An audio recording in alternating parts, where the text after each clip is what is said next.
Hello everyone, welcome to History and Culture.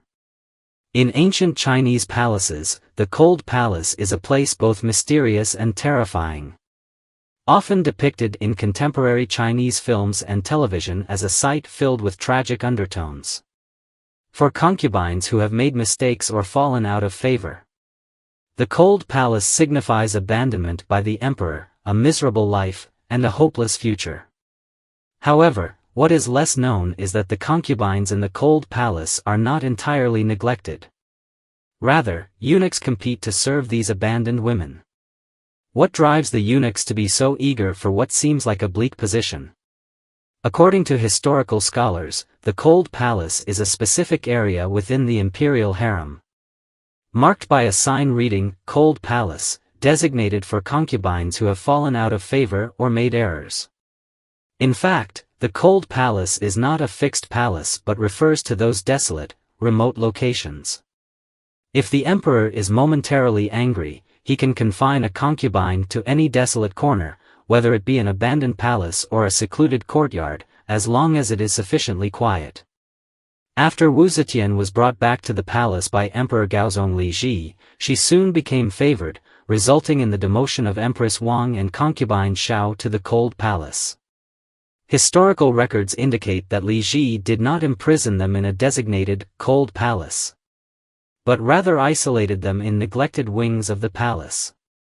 The concept of the cold palace has historically been flexible. Depending on the emperor's attitude, concubines may be confined in different locations. So why do eunuchs rush to serve these concubines in the cold palace? Several reasons reveal their motives for eagerly competing for these positions. First, although the concubines in the cold palace have lost the emperor's favor, they often still possess some financial backing. Most of these women had previously enjoyed the emperor's affection and may have powerful families outside the palace. Consequently, these concubines can leverage their family connections to obtain luxury items for their daily needs. However, due to strict palace regulations, these items cannot directly enter the cold palace but must go through the eunuchs. The eunuchs thus become the bridge between the concubines and the outside world. With a little manipulation, the concubines are often forced to pay high kickbacks or fees, allowing the eunuchs to profit from the arrangement. For the eunuchs, this is not only a means to acquire money but also an opportunity to build connections. Secondly, compared to serving favored concubines, attending to those in the cold palace can be significantly easier.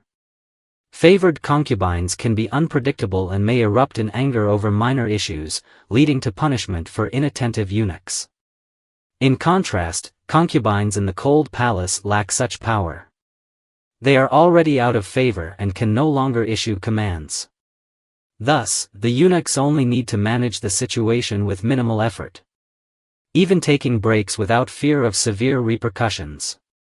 For those eunuchs seeking a stable life in the palace, serving the cold palace concubines becomes a low-stress, profitable job. Moreover, while concubines in the cold palace may have lost favor, this does not necessarily mean their fate is sealed. History has seen many concubines regain favor after being relegated to the cold palace.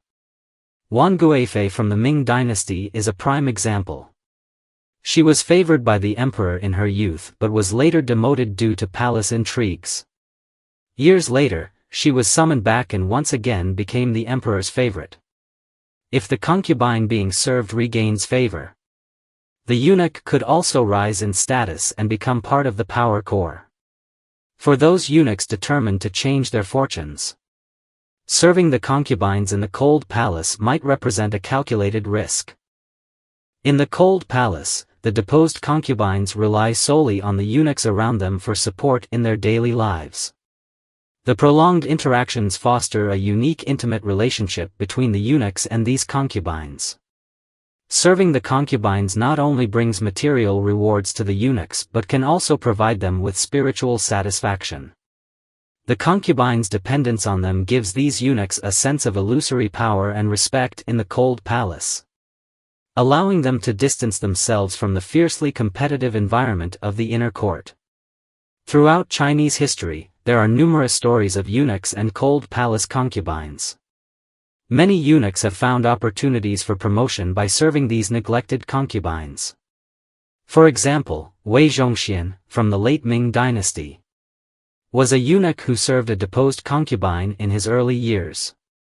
Through careful service and seizing opportunities, he ultimately gained the emperor's trust and rose to power. After the ascension of Emperor Shizong, Wei Zhongxian controlled the eastern depot and allied himself with the Empress Dowager, manipulating court politics and accelerating the decline of late Ming society. The Wei Zhongxian incident was a significant political event in the late Ming dynasty. Similarly, in the Qing dynasty, Li Lianying, originally named Li Jinxiu, was castrated as a eunuch in the 5th year of the Xianfeng reign and entered the palace the following year. Initially, he was not Empress Dowager Cixi's personal eunuch, rather, he gained her attention while serving other deposed concubines.